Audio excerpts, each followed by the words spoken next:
चलिए 2 की पहाड़ी के द्वारा हम 5 में गुणा करा लेते हैं। 2 के 2, 2 दूना 4, 2 तिया के 6, 2 चौका के 8, 2 पंचे के 10। जब आप पहाड़ा को 5 बार पढ़ेंगे तो 10 आएगा। कितना आएगा? 10 आएगा। अब 10 को हम लोग इस प्रकार से लिखते हैं और इसमें कितने अंक है? 2 अंक है, इसलिए 10 के शून्य को यहाँ पर हम लोग इस प्रकार से लिख देंगे।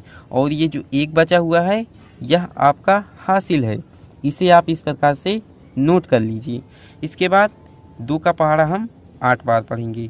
2 के 2, 2 दूना 4, 2 तिया के 6, 2 चौका के 8, 2 पंचे के 10, 2 छक्का के 12, 2 सता के 14, 2 अठा के 16। अब 16 को हम लोग इस प्रकार से लिखते हैं और इसी 16 में ये जो एक बचा हुआ है जो कि हासिल है, अब इसी 16 में हम लोग जोड़ देंगे। तो 16 में जोड़ेंगे तो ये हो जाएगा 17।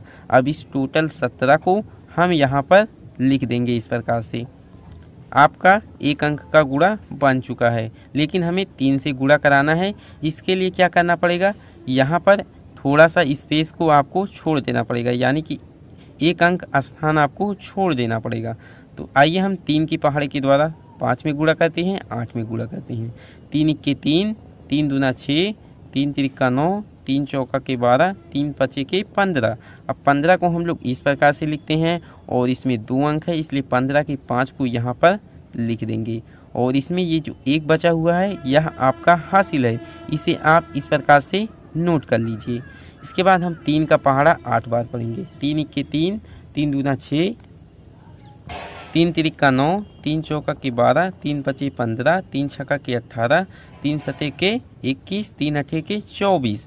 अब इस 24 को हम लोग इस प्रकार से लिखते हैं। अब इसी 24 में ये जो एक बचा हुआ है जो कि हासिल है, इसको हम लोग जोड़ देंगे। तो 24 में 1 को जोड़ेंगे तो कितना आ जाएगा? 24 और 1 होता है 25। अब इस 25 को यहाँ पर लिख देना है इस प्रकार से। इसके बाद क्या करना है? एक रेखा इस प्रकार से खींच लेना है और यहाँ पर प्लस का सिंबल यानी कि चिन्ह को दे देना है और जोड़ लेना है। तो यहाँ पर है 0, यहाँ पर कुछ भी नहीं है, तो जोड़ेंगे क्या आ जाएगा? 0 आ जाएगा। और 7 में 5 को जोड़ेंगे तो कितना आ जाएगा? 7 5 12 होता है। तो 12 के 2 को यहाँ पर लिख देंगे, क्योंकि 12 में होते हैं 2 अंक, इसलिए 12 के 2 को यहाँ पर लिख देंगे। और ये जो एक बचा हुआ है यह आपका हासिल है। इसके बाद 1 में जोड़ेंगे 5 को, तो जो 1 में आप 5 को जोड़ेंगे तो ये हो जाएगा 6। अब इसी 6 में हम 1 को जोड़ देंगे, तो 6 और 1 होता है 7। और यहाँ से आप 2 को उतार लीजिए इस प्रकार से। तो इस प्रकार से होता है गुणा बनाने का प्रोसेस, जो कि आप अच्छे से सीख चुके हैं।